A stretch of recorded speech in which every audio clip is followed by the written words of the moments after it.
저 아가씨의 속살은 과연 어떤 맛일까? 한양에서 사흘길 떨어진 고을에 사는 정참판이 대청마루를 바라보며 혼잣말을 했습니다. 무릎을 꿇고 걸레질을 하고 있는 19살 여종 향이의 모습이 그의 눈을 사로잡았거든요. 치마폭 사이로 살짝 드러나는 하얀 종아리와 앞으로 숙인 목덜미의 부드러운 곡선이 50평생 수많은 여인을 만나봤던 정참판의 마음을 단숨에 뒤흔들어 놓았지요. 그런데 문제가 하나 있었으니 바로 정부인의 지독한 질투와 감시였습니다. 이 정참판은 나는 새도 떨어뜨린다는 말이 있을 정도로 권세가 높았는데요. 9칸 대저택과 수십 결의 논밭을 거느리고 있었습니다. 하인과 여종만 해도 20명이 넘었으니 그 위세가 어느 정도였는지 짐작하고도 남을 것이죠. 하지만 세상에 완벽한 것이 어디 있겠습니까? 이 정참판에게도 하나의 고민이 있었으니 바로 정부인의 무서운 성정이었습니다. 정부인은 정참판보다 5살이나 어렸지만 성격이 워낙 독하고 사나워서 집안의 여종들을 호랑이 보듯 감시했지요. 정참판이 젊은 여종에게 눈길이라도 주는 날이면 그 여종은 당장 팔려나가거나 매를 맞기 일쑤였습니다. 그래서 정참판은 지금까지 집안의 어떤 여종에게도 손을 댄 적이 없었거든요. 정말이지 저 계집의 질투는 도를 넘었구나. 정참판은 속으로 한숨을 쉬며 중얼거렸습니다. 나이 50이 넘었지만 남자로서의 기운만큼은 여전히 젊을 때와 다름없었거든요. 정부인과의 잠자리만으로는 도저히 성에 차지 않았지만 감히 집안의 여종들에게 손을 댈 수는 없는 노릇이었습니다. 그래서 가끔 기생집에 가서 회포를 풀고 오곤 했지만 그마저도 정부인의 눈치를 봐가며 해야 하는 일이었지요. 그러던 어느 봄날 정참판의 마음을 완전히 뒤바꿔 놓는 일이 벌어졌습니다. 새로 들어온 여종 향이가 대청마루를 닦고 있는 모습을 보게 된 것이지요. 향이는 올해 19살로 시골에서 올라온 처녀였습니다. 가난한 농부의 딸이었지만 그 자태만큼은 한양의 어느 기생에게도 뒤지지 않을 정도로 아름다웠거든요. 걸레질을 하며 좌우로 움직이는 향이의 허리선은 마치 버들가지처럼 유연했습니다. 특히 몸을 앞으로 숙일 때마다 드러나는 목덜미의 하얀 살결이 정참판의 시선을 사로잡았지요. 향이가 일어서서 다른 곳으로 이동할 때마다 정참판의 눈은 마치 철석에 끌리는 바늘처럼 그녀를 따라다녔습니다. 향아, 내가 몇 살이더냐? 정참판이 불쑥 물었습니다. 향이는 깜짝 놀라며 급히 무릎을 꿇고 답했지요.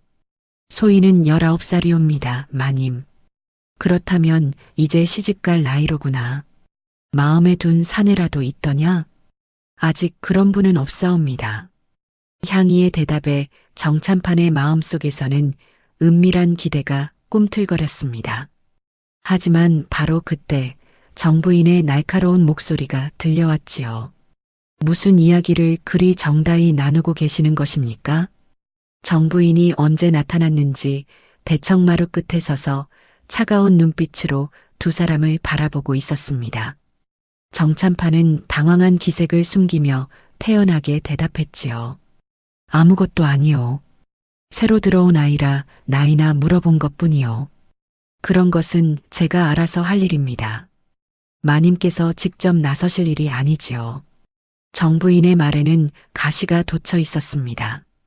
향이는 벌벌 떨며 고개를 더욱 깊이 숙였고 정참판은 할 말을 잃었지요. 향아, 내가 할 일이나 제대로 하거라. 마님을 번거롭게 해드리지 말고. 정부인의 차가운 목소리에 향이는 서둘러 걸레와 물동이를 들고 그 자리를 떠났습니다. 정참판은 아쉬운 듯 향이의 뒷모습을 바라보다가 정부인의 날카로운 시선을 느끼고는 자리를 피했지요.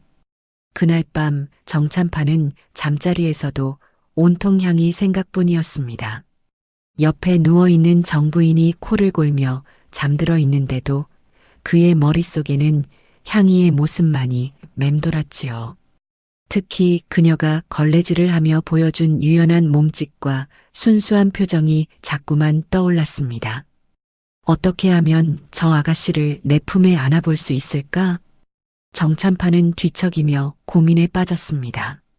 하지만 정부인의 삼엄한 감시 때문에 감히 엄두를 낼 수가 없었지요. 정부인은 정찬판의 일거수일투족을 살펴보며 조금이라도 수상한 기색이 보이면 바로 추궁하는 성격이었거든요. 다음 날부터 정찬판은 향이를 볼 기회를 찾아 헤맸습니다. 하지만 정부인이 일부러 향이를 자신의 눈이 닿는 곳에서만 일하게 하는 바람에 제대로 말 한마디 건넬 수도 없었지요. 향이 역시 정찬판의 시선을 느끼고 있었지만 정부인이 무서워 감히 눈을 마주칠 수도 없었습니다. 이렇게 며칠이 지나자 정찬판의 속은 타들어갔습니다. 정찬판의 고민은 날이 갈수록 깊어만 갔습니다. 향이에 대한 생각이 머릿속을 떠나지 않았지만 정부인의 감시는 더욱 삼엄해져만 갔지요. 정부인은 마치 매의 눈으로 정찬판의 일거수일투족을 살피며 조금이라도 수상한 기색이 보이면 바로 추궁했습니다. 마님, 요즘 들어 자꾸 마당을 서성이시는 것 같은데 무슨 일이라도 있으신 것입니까? 정부인의 날카로운 질문에 정찬판은 당황하며 대답했지요. 아무것도 아니요. 날씨가 좋아서 잠깐 바람이나 쐬는 것뿐이요. 그렇다면 제가 함께 나가서 바람을 쐬지요. 정부인은 정찬판이 혼자 있는 시간을 주려 하지 않았습니다. 마치 죄인을 감시하듯 따라다니며 감시의 끈을 놓지 않았지요. 정찬판은 이런 정부인의 행동에 점점 답답함을 느꼈습니다. 한편 향이는 정부인의 차가운 시선 때문에 늘 전전긍긍하며 지냈습니다.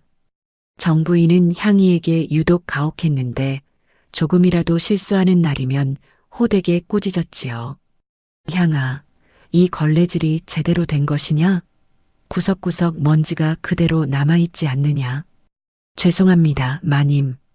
다시 하겠습니다. 다시 하기는 무엇을 다시 해? 처음부터 제대로 하지 못할 바에야 아예 하지를 말거라. 정부인의 꾸지람에 향이는 고개를 떨구고 서 있을 수밖에 없었습니다.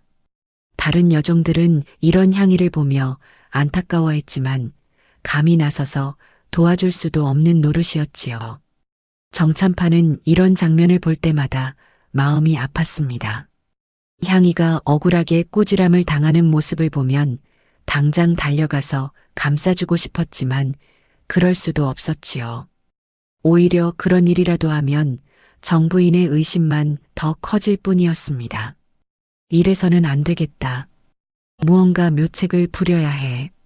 정찬파는 깊은 고민에 빠졌습니다. 어떻게 하면 정부인의 날카로운 시선을 피해 향이와 단둘이 있을 수 있을까 생각하던 차에 마침내 한 가지 꾀가 떠올랐지요. 며칠 후 정찬파는 정부인에게 살가운 목소리로 말을 꺼냈습니다. 부인, 요즘 들어 몸이 많이 피로해 보이요. 늘 큰 집 살림을 돌보느라 고생이 많소. 정부인은 갑작스러운 정찬판의 다정한 말투에 의아하다는 표정을 지으며 대답했습니다. 마님, 별 말씀을 다 하십니다. 이 집안일은 제가 맡아야 할 일이니까요. 하지만 말이요. 이제 나도 나이를 먹었고 부인도 한창 때와 같지 않으니 몸을 돌보는 것이 중요하지 않겠소? 마침 이번에 친정에서 큰 잔치가 열린다고 하던데 그곳에 가서 마음의 평온을 찾고 몸도 추스르면 좋을 듯하오. 정찬판의 제안에 정부인은 처음엔 반신반의했지만 친정에 가서 오랜만에 가족들을 만나는 것도 나쁘지 않다는 생각이 들었지요. 게다가 친정 어머님께서도 부인이 오기를 고대하고 계시니 이번 기회에 효도도 하고 몸도 돌보면 일석이조가 아니겠소? 정찬파는 정부인의 마음을 움직이기 위해 더욱 정성스럽게 말했습니다. 정부인은 정찬판의 배려에 감동하며 점점 마음이 움직였지요. 그렇다면 마님께서 허락해 주시니 제가 며칠 다녀오겠습니다. 하지만 그동안 마님의 수발을 들 사람을 정해두고 가야겠군요. 정부인의 말에 정찬판은 속으로 미소를 지으며 대답했습니다. 걱정하지 마시오, 부인. 부인의 손길이 그립겠지만 며칠은 참을 수 있소. 이서방도 있고 최서방도 있으니 시중 드는 데는 크게 불편함이 없을 것이오. 정찬판은 일부러 남자 하인들의 이름만 언급하며 정부인을 안심시켰습니다. 정부인은 정찬판의 말에 고개를 끄덕이며 친정행 준비를 시작했지요. 출발하는 날 정찬판은 특별히 하인들을 동원해 정부인을 정성껏 친정까지 모셔보냈습니다. 정부인은 떠나기 전까지도 집안 살림을 걱정했지만 정찬판은 모든 것을 완벽하게 안심시켰지요. 부인, 안심하고 다녀오시오. 집안일은 제가 알아서 돌보겠소. 정부인이 떠나자마자 정찬판은 서둘러 향이를 자신의 방으로 불러들였습니다. 드디어 기다리고 기다렸던 기회가 온 것이지요. 하지만 향이는 정부인의 성정을 잘 알고 있었기에 후환이 두려워 정찬판의 청을 들어줄 수 없었습니다. 마님, 소인을 차라리 죽여주시옵소서.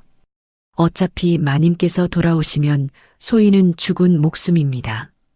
향이의 떨리는 목소리에 정찬판은 부드럽게 달랬습니다. 향아, 걱정 말거라. 내가 너 하나 지켜주지 못할까봐 그러느냐?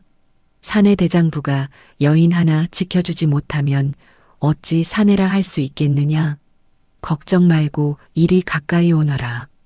정찬판의 진심이 담긴 말에 향이는 잠시 망설였지만 그의 눈빛에 끌려 서서히 다가갔습니다. 마님, 그럼 마님을 믿고 소인 몸을 맡기겠습니다. 그렇게 향이는 정찬판의 품속으로 파고들었습니다. 50평생 수많은 여인을 품어봤던 정찬판이었지만 향이만큼 순수하고 아름다운 여인은 처음이었지요. 향이 역시 처음으로 사내의 품을 제대로 경험하게 되었습니다. 이런 기분이 이토록 좋은 것이었구나. 향이는 정찬판의 따뜻한 품속에서 지금까지 느껴보지 못했던 새로운 감정을 경험했습니다. 정찬판 역시 향이의 순수함과 아름다움에 완전히 매료되었지요. 그날 밤 두 사람은 마치 꿈속에서처럼 행복한 시간을 보냈습니다. 정찬판은 향이의 부드러운 살결과 따뜻한 체온을 느끼며 지금까지의 모든 고민이 사라지는 것 같았지요. 향이 역시 정찬판의 든든한 품속에서 세상 무서울 것이 없다는 기분을 느꼈습니다. 정부인이 친정에 간 며칠 동안 정찬판과 향이는 마치 신혼부부처럼 달콤한 시간을 보냈습니다. 낮에는 다른 사람들의 눈을 피해 조심스럽게 지내야 했지만 밤이 되면 두 사람만의 은밀한 시간이 펼쳐졌지요. 향아, 너와 함께하는 이 시간이 꿈만 같구나. 정찬판은 향이를 품에 안고 속삭였습니다. 향이는 수줍은 미소를 지으며 정찬판의 가슴에 얼굴을 묻었지요. 마님, 소인도 이렇게 행복한 줄 몰랐사옵니다. 두 사람의 사랑은 날이 갈수록 깊어져만 갔습니다. 정찬판은 향이와 함께 있을 때면 마치 젊은 시절로 돌아간 것 같은 기분이었고 향이는 정찬판의 사랑을 받으며 여인으로서의 진짜 기쁨을 알게 되었지요. 하지만 이런 행복한 시간도 잠깐 정부인이 돌아올 날이 다가왔습니다. 정찬판과 향이는 아쉬운 마음을 달래며 이별을 준비해야 했지요. 향아, 부인이 돌아오면 우리는 다시 조심스럽게 지내야 한다. 하지만 걱정하지 마라. 내가 반드시 방법을 찾아내겠다. 정찬판의 약속에 향이는 고개를 끄덕였습니다. 하지만 마음 한편으로는 다시 정부인의 차가운 시선을 받아야 한다는 생각에 두려움이 앞섰지요. 마침내 정부인이 친정에서 돌아왔습니다. 며칠간의 친정 방문으로 기분이 좋아진 정부인은 평소보다 온화한 모습이었지요. 마님, 잘 다녀오셨습니까? 집안에 별일은 없으셨는지요? 정찬파는 태연하게 정부인을 맞이했습니다. 정부인은 집안을 둘러보며 만족스러운 표정을 지었지요. 다행히 집안이 잘 정리되어 있군요. 마님께서 혼자 계시는 동안 불편하지는 않으셨는지요? 별다른 불편함은 없었소. 부인이 없는 동안 조용히 지냈소. 정찬판의 대답에 정부인은 고개를 끄덕였습니다. 하지만 그날 밤 정부인은 뭔가 이상한 기분을 느꼈지요. 정찬판이 평소와 다르게 자신을 대하는 것 같았거든요. 마님, 오늘은 일찍 주무시는 게 어떨까요? 피곤하실 텐데요. 정찬판의 말에 정부인은 의아한 표정을 지었습니다. 평소라면 자신이 돌아온 첫날 밤에 이런 식으로 말하지 않았을 텐데 말이죠. 마님께서 그렇게 말씀하시니 그렇게 하겠습니다. 정부인은 섭섭한 마음을 감추며 혼자 잠자리에 들었습니다. 정찬파는 정부인이 잠든 후에야 안도의 한숨을 쉬었지요. 다음 날부터 정찬판과 향이는 다시 조심스러운 일상을 시작해야 했습니다. 하지만 며칠간의 달콤한 시간을 경험한 두 사람에게는 이전과 같은 거리감을 유지하기가 쉽지 않았지요. 향이가 방 청소를 하러 들어올 때면 정찬파는 그녀의 손목을 살짝 잡아당기며 애정을 표현했습니다. 향이 역시 정찬판의 시선을 받으며 가슴이 두근거렸지요. 마님, 조심하셔야 합니다. 마님께서 보시면. 향이의 걱정스러운 목소리에 정찬파는 아쉬운 듯 손을 놓았습니다. 하지만 두 사람의 마음은 이미 하나가 되어 있었지요. 그런데 문제는 정부인이 점차 이상한 기색을 눈치채기 시작했다는 것이었습니다. 여인의 직감은 무섭다고 하지 않습니까? 정부인은 정찬판과 향이 사이에 뭔가 특별한 기류가 흐르고 있다는 것을 느끼기 시작했지요. 향아, 내가 마님 방 청소를 할 때 시간이 전보다 오래 걸리는 것 같은데? 정부인의 날카로운 질문에 향이는 당황하며 대답했습니다. 그런 것은 아니옵니다, 마님. 구석구석 깨끗하게 하려다 보니 조금 시간이 걸릴 뿐입니다. 그래, 그렇다면 앞으로는 더 빨리 끝내도록 하거라. 마님께 폐를 끼쳐서는 안 된다. 정부인의 말에 향이는 고개를 숙이며 대답했지요. 하지만 정부인의 의심은 점점 커져만 갔습니다. 며칠 후 정부인은 향이가 평소와 다른 모습을 보이는 것을 발견했습니다. 얼굴에 헬쭉한 기색이 돌고 가끔씩 멍하니 있는 모습이 눈에 띄었거든요. 향아, 내가 요즘 얼굴이 좋지 않아 보이는데 어디 아픈 데라도 있느냐? 아닙니다, 마님. 소희는 괜찮습니다. 향이는 서둘러 대답했지만 정부인의 눈에는 뭔가 숨기고 있다는 것이 보였지요. 정부인은 점점 의심의 눈초리로 향이를 바라보기 시작했습니다. 한편 정찬파는 향이와 다시 단둘이 있을 기회를 만들기 위해 고민하고 있었습니다. 정부인이 돌아온 후로는 향이와 제대로 말 한마디 나누기도 어려웠거든요. 어떻게 하면 다시 향이와 만날 수 있을까? 정찬판의 고민은 깊어져만 갔습니다. 향이 역시 정찬판을 그리워하며 애타게 기다리고 있었지만 정부인의 감시 때문에 감히 다가갈 수 없었지요. 그러던 어느 날 정찬판에게 기가 막힌 아이디어가 떠올랐습니다. 집 근처에 작은 별채를 하나 마련하는 것이었지요. 아무도 모르는 곳에서 향이와 은밀하게 만날 수 있는 공간을 만드는 것이었습니다. 그래, 이 방법이 최고야. 정찬파는 몰래 근처에 조그만 기와집 한 채를 샀습니다. 정부인은 물론 다른 누구도 모르게 비밀리에 거래를 마쳤지요. 이제 향이와 함께할 수 있는 은밀한 공간이 생긴 것이었습니다. 정찬파는 비밀 별채를 마련한 후 기뻐하며 집으로 돌아왔습니다. 이제 향이와 자유롭게 만날 수 있는 공간이 생겼다는 생각에 마음이 들떠 있었지요. 하지만 어떻게 향이에게 이 사실을 알릴지가 문제였습니다. 며칠 후 드디어 기회가 찾아왔습니다. 정부인이 마을의 다른 양반 부인들과 모임에 나간 사이 정찬파는 향이를 자신의 방으로 불러들였지요. 향아, 내가 좋은 소식을 하나 가져왔다. 정찬파는 기쁜 얼굴로 향이에게 말했습니다. 향이는 궁금한 표정으로 정찬판을 바라봤지요. 마님, 무슨 소식이십니까? 집 근처에 작은 별채를 하나 마련했다. 아무도 모르는 곳에서 우리가 자유롭게 만날 수 있는 곳이지. 정찬판의 말에 향이의 얼굴이 환하게 밝아졌습니다. 지난번 정부인이 친정에 간 사이에 달콤한 시간을 다시 가질 수 있다는 생각에 가슴이 뛰었거든요. 정말이십니까, 마님? 그곳에서 우리가. 그렇다. 앞으로 내가 심부름을 시키면 그곳으로 가거라. 열쇠는 이것이다. 정찬파는 향이에게 작은 열쇠를 건네주며 별채의 위치를 자세히 알려주었습니다. 향이는 그 열쇠를 마치 보물처럼 소중히 품에 안았지요.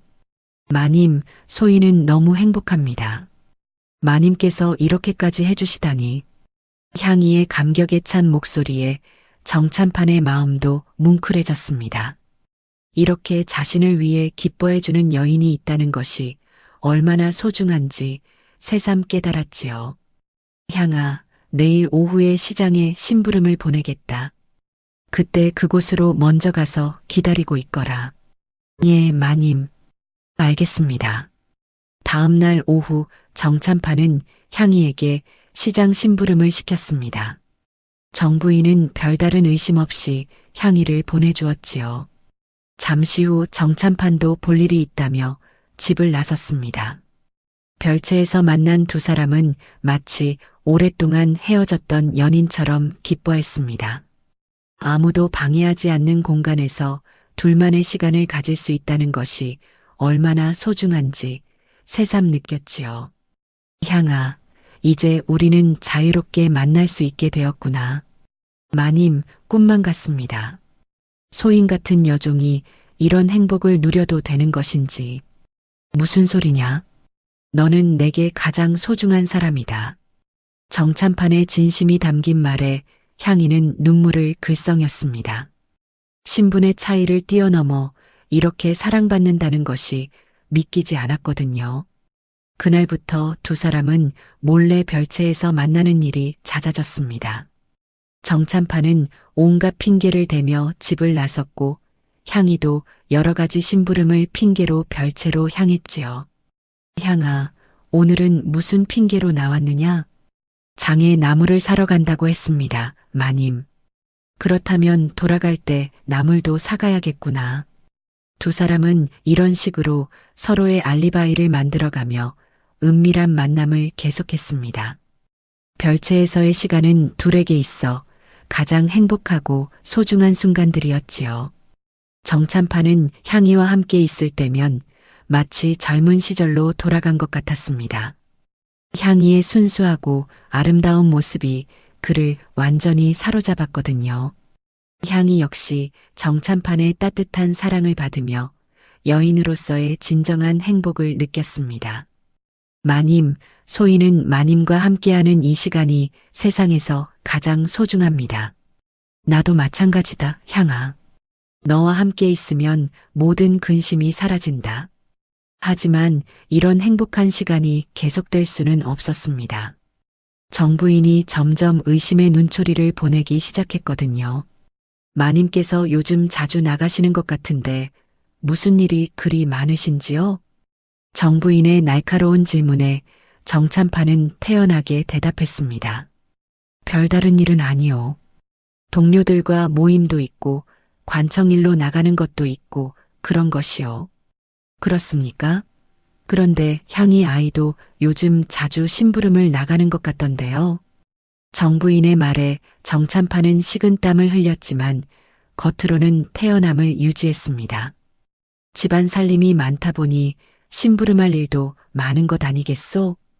그렇긴 하지만 뭔가 이상한 기분이 듭니다. 정부인의 직감은 점점 예리해져 갔습니다. 하지만 아직 확실한 증거는 잡지 못한 상황이었지요.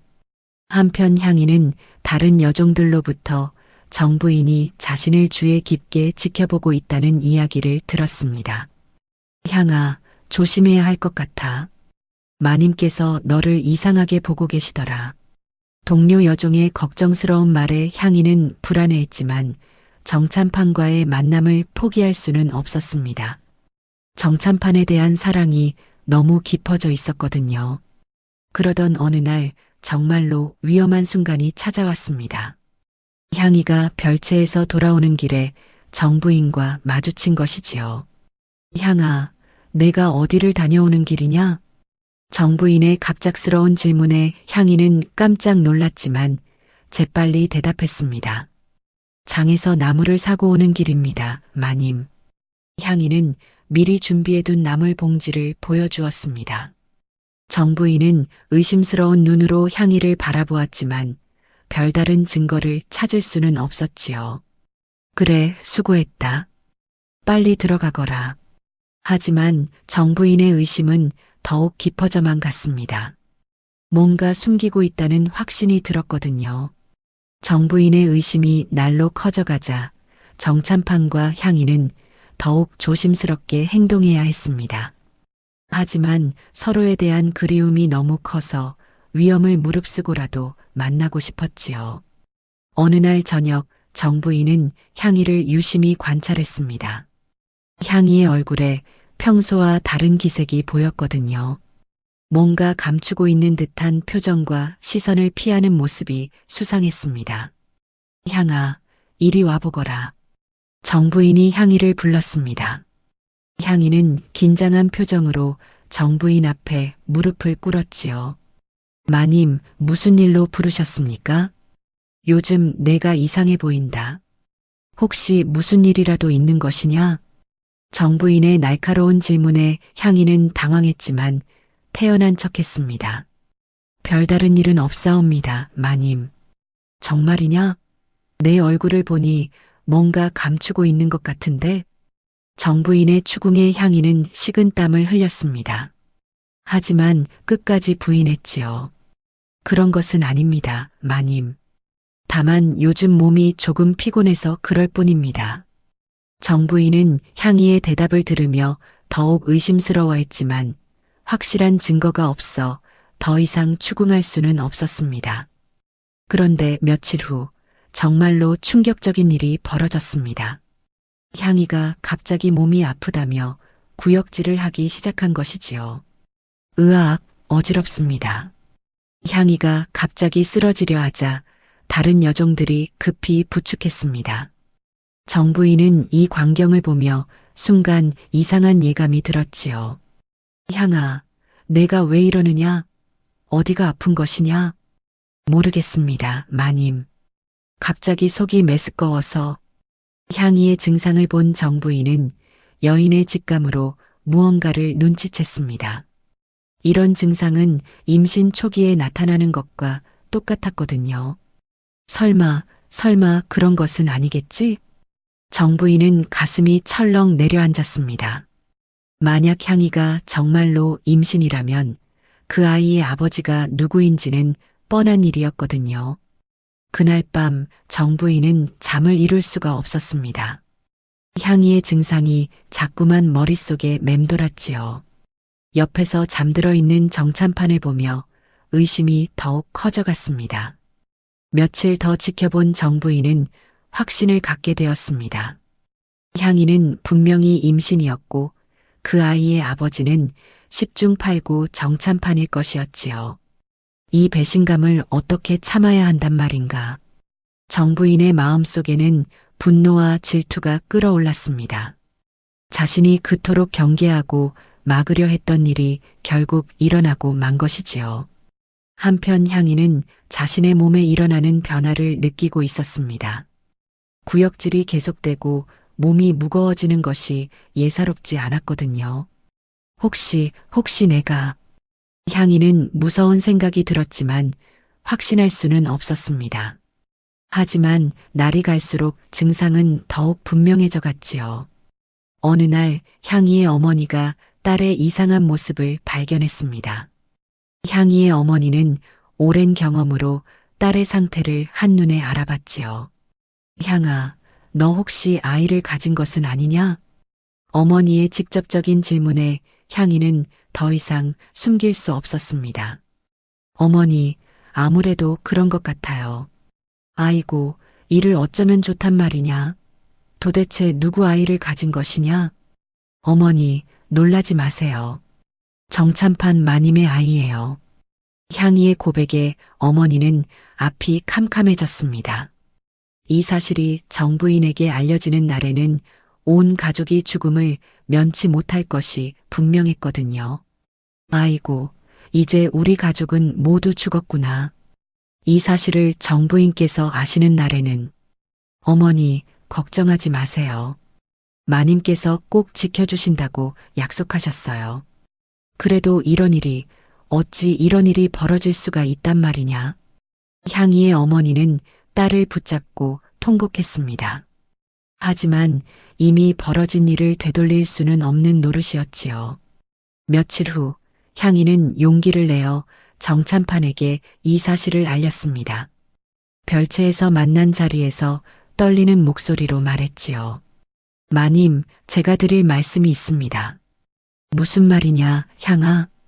저 마님의 아이를 가진 것 같습니다. 순간 정찬판은 크게 놀라며 향이를 바라보았습니다. 예상치 못한 소식에 당황했지만 곧 냉정을 되찾았지요. 정말이냐? 확실한 것이냐? 예, 마님. 여러 가지 증상으로 봐서 틀림없는 것 같습니다. 정찬판은 복잡한 심경이었습니다.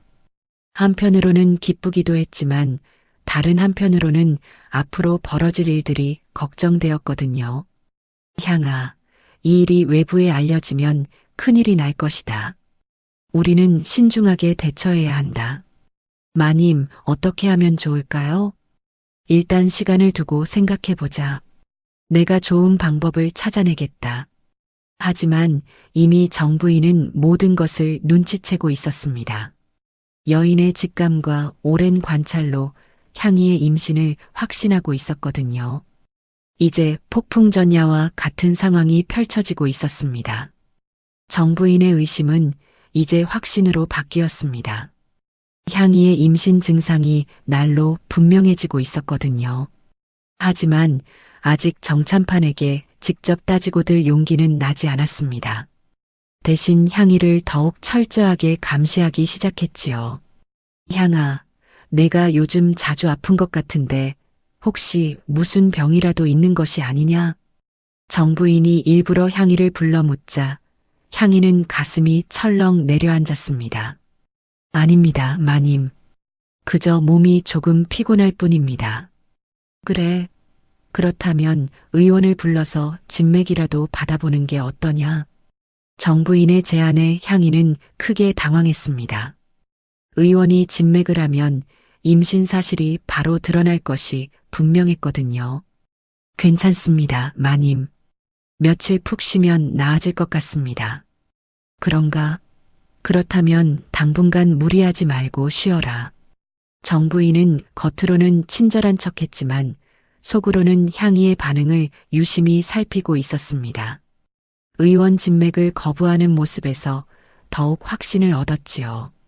한편 정찬판은 향이의 임신 소식을 듣고 여러 가지 방법을 고민하고 있었습니다. 이 상황을 어떻게 해결해야 할지 밤새도록 생각했지요. 두 가지 방법이 있다. 며칠 후 정찬판은 별채에서 향이에게 자신의 생각을 말했습니다.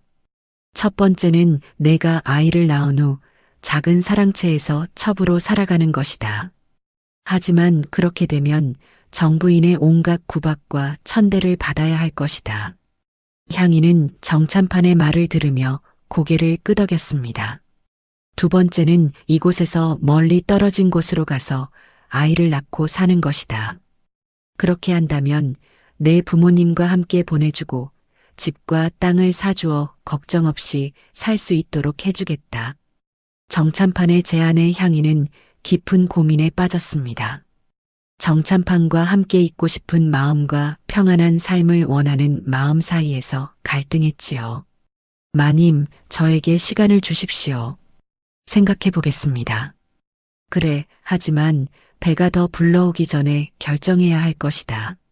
그런데 바로 그때 정말로 위험한 일이 벌어졌습니다. 정부인이 향이의 방을 불시 검사한 것이지요. 향아, 내 방을 한번 살펴보겠다. 정부인의 갑작스러운 말에 향이는 깜짝 놀랐습니다. 혹시 별채 열쇠가 발견되지는 않을까 걱정했거든요. 다행히 향이는 열쇠를 다른 곳에 숨겨두었기 때문에 정부인이 찾지는 못했습니다. 하지만 정부인은 향이의 옷가지들을 유심히 살펴보며 뭔가를 찾으려 했지요. 별다른 것은 없군. 정부인은 실망한 듯 중얼거렸지만 포기하지는 않았습니다. 향이에 대한 감시를 더욱 강화하기로 마음먹었거든요. 며칠 후 향이는 마침내 결심을 굳혔습니다. 정찬판과 헤어지는 것은 아쉽지만 아이와 가족의 안전을 위해서는 멀리 떠나는 것이 최선이라고 생각했지요. 마님, 저는 두 번째 방법을 택하겠습니다. 별채에서 만난 자리에서 향이가 말하자 정찬판은 아쉬운 표정을 지었습니다. 정말 그렇게 하겠느냐? 나와 헤어져도 괜찮겠느냐? 마님, 이것이 모두를 위한 최선의 길이라고 생각합니다. 마님께서도 평안하게 지내셔야지요. 향이의 현명한 판단에 정찬판은 고개를 끄덕였습니다. 비록 아쉽지만 이것이 가장 안전한 방법이었거든요. 그렇다면 내가 약속한 대로 모든 것을 준비해 주겠다. 내 부모님과 함께 걱정 없이 살 수 있도록 하겠다. 감사합니다, 마님. 하지만 향이에게는 한 가지 더 생각해둔 것이 있었습니다. 평소 자신에게 마음을 품고 있던 남자 하인 무영이와 함께 떠나는 것이었지요. 마님, 한 가지 부탁이 있습니다. 무영이도 함께 데려가고 싶습니다. 무영이를? 왜 그런 생각을 하느냐? 무영이가 평소 저를 좋아해 왔는데 사정을 설명하고 함께 살자고 하면 좋아할 것 같습니다. 아이에게도 아버지가 필요하지 않겠습니까? 향이의 말에 정찬판은 잠시 생각에 잠겼습니다. 그것도 나쁘지 않은 생각이었지요. 그래, 그것도 좋은 생각이다. 무영이가 동의한다면 함께 보내주겠다. 향이는 곧바로 무영이에게 모든 사정을 털어놓았습니다. 무영이는 처음에는 놀랐지만 향이와 함께 살 수 있다는 기쁨이 더 컸지요. 향이, 나는 상관없다. 내가 원한다면 어디든 함께 가겠다. 무영이의 대답에 향이는 안도했습니다. 이제 새로운 삶을 시작할 준비가 모두 끝났지요. 정찬판은 약속한 대로 먼 지방에 작은 집과 논밭을 마련했습니다. 향이와 그 가족들이 걱정 없이 살 수 있을 만큼 충분한 재산이었지요. 모든 준비가 끝나자 드디어 향이가 떠날 날이 다가왔습니다. 정찬판은 밤중에 몰래 향이와 마지막 인사를 나눴지요. 향아, 이제 정말 헤어지는구나. 마님, 그동안 저에게 베풀어 주신 은혜 평생 잊지 않겠습니다. 두 사람은 서로를 껴안으며 이별의 아쉬움을 달랬습니다. 정찬판은 향이에게 여행에 필요한 돈과 함께 작은 선물을 건넸지요. 이것은 내가 아이를 낳은 후에 머리에 꽂으라고 준비한 비녀다. 나를 생각할 때마다 이것을 보거라. 마님, 향이는 눈물을 글썽이며 비녀를 받았습니다. 정찬판의 마음이 담긴 소중한 선물이었지요. 향아, 건강하게 아이를 낳고 행복하게 살아라. 그것이 나에 대한 보답이다. 예, 마님. 마님께서도 건강하게 지내십시오. 이렇게 두 사람은 마지막 작별 인사를 나눴습니다. 다음 날 새벽 향이는 부모님과 무영이와 함께 조용히 집을 떠났지요. 정찬판이 마련해준 마차를 타고 먼 지방으로 향하는 향이의 마음은 복잡했습니다. 정찬판과 헤어지는 아쉬움도 있었지만 새로운 삶에 대한 기대도 있었거든요. 향아, 괜찮으냐? 옆에 앉은 무영이가 걱정스럽게 물었습니다. 고마워, 무영아. 내가 함께 가준다니 마음이 든든하다. 우리 모두 새로운 곳에서 행복하게 살자. 며칠간의 여행 끝에 일행은 정찬판이 마련해준 집에 도착했습니다. 작지만 아늑한 집과 넉넉한 논밭이 있어서 살기에 부족함이 없었지요. 이제 우리도 새로운 삶을 시작하는구나. 향이의 아버지가 감격하며 말했습니다. 가난한 농부에서 어느 정도 여유 있는 생활을 할 수 있게 된 것이었거든요. 한편 집에 남은 정찬판은 향이가 떠난 후 허전함을 느꼈습니다. 하지만 이것이 모두를 위한 최선의 선택이었다고 스스로를 위로했지요. 정부인은 향이가 갑자기 사라진 것을 이상하게 여겼지만 정찬판이 고향에 급한 일이 생겨서 돌아갔다고 설명하자 별다른 의심을 하지 않았습니다. 그래도 갑자기 떠나다니 참 이상한 아이였어. 정부인은 중얼거렸지만 향이가 사라진 것에 대해 오히려 안도하는 마음도 있었지요. 자신이 의심하던 상황이 해결된 것 같았거든요. 몇 달 후 향이는 건강한 아들을 낳았습니다. 정찬판의 아이였지만 무영이가 아버지 역할을 맡기로 했지요. 향아, 고생 많았다. 이제 우리 셋이서 행복하게 살자. 무영이는 갓 태어난 아이를 보며 말했습니다. 자신의 친아들처럼 사랑하겠다고 다짐했지요. 무영아, 정말 고마워. 내가 없었다면 어떻게 했을까? 향이는 무영이의 넓은 마음에 감사했습니다. 비록 정찬판과는 헤어졌지만 무영이와 함께 새로운 행복을 찾을 수 있을 것 같았거든요. 시간이 흘러 아이는 건강하게 자랐고 향이는 무영이와 정식으로 혼인식을 올렸습니다. 이제 완전히 새로운 가족이 된 것이지요. 어머니, 아버지는 언제 오세요? 자라면서 아이는 종종 아버지에 대해 물었지만 향이와 무영이는 아이에게 무영이가 친아버지라고 가르쳤습니다. 아이의 행복을 위해서였지요. 어느 날 향이는 정찬판이 준 비녀를 꺼내보며 그때를 떠올렸습니다. 아련한 추억이었지만 이제는 과거의 일이 되었지요. 마님, 저도 이제 행복하게 잘 살고 있습니다. 향이는 마음속으로 정찬판에게 인사를 드렸습니다. 그리고 그 비녀를 소중히 간직해 두었지요. 언젠가 아이가 커서 진실을 알아야 할 때를 위해서였습니다. 향이가 떠난 지 1년이 흘렀습니다. 정찬판은 평소와 다름없이 일상을 보내고 있었지만 가끔씩 향이가 그리워졌지요. 하지만 그녀가 새로운 곳에서 행복하게 살고 있을 것이라고 믿으며 마음을 다스렸습니다. 정부인은 향이가 사라진 후 의심이 많이 줄어들었습니다. 더 이상 질투할 상대가 없어진 것 같아서 마음이 한결 편해졌거든요. 하지만 가끔씩 정찬판이 멍하니 있는 모습을 보면 무언가 그리워하는 것 같다는 생각이 들었지요. 마님, 요즘 무슨 생각을 그리 많이 하시는 것 같은데요? 별다른 생각은 없소. 그저 나이가 들어가니 이런저런 생각이 많아지는 것뿐이요. 정찬판은 태연하게 대답했지만 정부인은 뭔가 허전해하는 기색을 느꼈습니다. 한편 먼 지방에서는 향이가 무영이와 함께 평온한 나날을 보내고 있었습니다.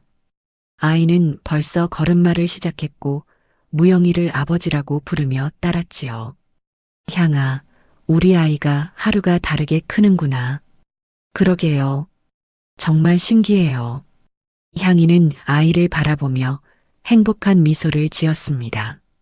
비록 정찬판과는 헤어졌지만 아이와 무영이가 있어서 외롭지 않았거든요. 무영이는 정말로 아이를 친아들처럼 사랑했습니다. 밤에 아이가 울면 먼저 일어나서 달래주고 낮에는 함께 놀아주며 시간을 보냈지요. 무영아, 정말 고마워. 내가 아니었다면 어떻게 되었을까? 무슨 소리야? 우리는 이제 한 가족이잖아. 향이의 부모님도 새로운 삶에 만족하고 있었습니다. 넉넉한 땅에서 농사를 지으니 생활이 훨씬 나아졌거든요. 정참판께서 정말 크나큰 은혜를 베풀어 주셨구나. 향이의 아버지는 늘 정참판에게 감사한 마음을 잊지 않았습니다. 어느 날 향이는 마을 장터에서 한양에서 온 상인을 만났습니다. 그 상인으로부터 고향 소식을 들을 수 있었지요. 정참판 댁은 별일 없이 잘 지내고 계십니다. 다만 요즘 마님께서 새로운 여종을 들이셨다고 하더군요. 상인의 말에 향이는 복잡한 심경이었습니다. 정참판이 다른 여자에게 관심을 갖는다는 것이 섭섭하기도 했지만 한편으로는 그럴 수밖에 없다는 생각도 들었거든요. 그래도 마님께서 건강하시다니 다행이네요. 향이는 마음속으로 정참판의 안녕을 빌었습니다. 집으로 돌아온 향이는 무영이에게 이 소식을 전했습니다. 무영아, 마님께서 새로운 여종을 들이셨다는구나. 그런가? 그럼 우리 걱정은 안 해도 되겠네. 무영이는 담담하게 받아들였습니다. 이미 지나간 일이라고 생각했거든요. 시간은 계속 흘러갔고 향이의 아이는 씩씩하게 자라났습니다. 마을 사람들은 향이 가족을 따뜻하게 받아들였고 이들은 완전히 그곳의 일원이 되었지요. 엄마, 저도 이제 글을 배우고 싶어요. 아이가 7살이 되자 공부에 대한 관심을 보였습니다. 향이는 아이의 교육을 위해 마을의 서당에 보냈지요. 우리 아이가 공부도 잘하는구나. 무영이는 아이가 총명한 모습을 보며 자랑스러워했습니다. 한편 정참판은 여전히 가끔씩 향이를 그리워했지만 새로운 일상에 익숙해져 가고 있었습니다. 정부인과의 관계도 예전보다 평화로워졌지요. 어느 봄날 정참판은 혼자 산책을 하며 지난 일들을 떠올렸습니다. 향이는 지금 어떻게 살고 있을까? 아이는 건강하게 자라고 있을까? 정참판은 멀리 있는 향이의 안녕을 빌었습니다. 비록 함께 할 수는 없지만 그녀가 행복하기를 진심으로 바랐거든요. 그렇게 시간이 흘러 세월이 지났습니다. 향이는 무영이와 함께 평범하지만 행복한 삶을 이어갔고 아이는 건강하게 자라나 마을의 당찬 청년이 되었지요. 가끔씩 향이는 정참판이 준 비녀를 꺼내어 보며 그때를 회상했습니다. 아련한 추억이었지만 이제는 더 이상 그리움보다는 감사함이 컸지요. 마님, 저희는 모두 잘 살고 있습니다. 마님께서 내려주신 사랑과 배려 덕분입니다. 향이는 마음속으로 정참판에게 인사를 드렸습니다. 그리고 무영이와 아이를 바라보며 현재의 행복에 감사했지요. 이렇게 정참판과 향이의 금기된 사랑은 아름다운 추억으로 남게 되었고 각자의 자리에서 새로운 삶을 이어가게 되었습니다. 비록 함께할 수는 없었지만 서로를 사랑했던 그 시간만큼은 영원히 마음속에 간직하며 살아갔지요.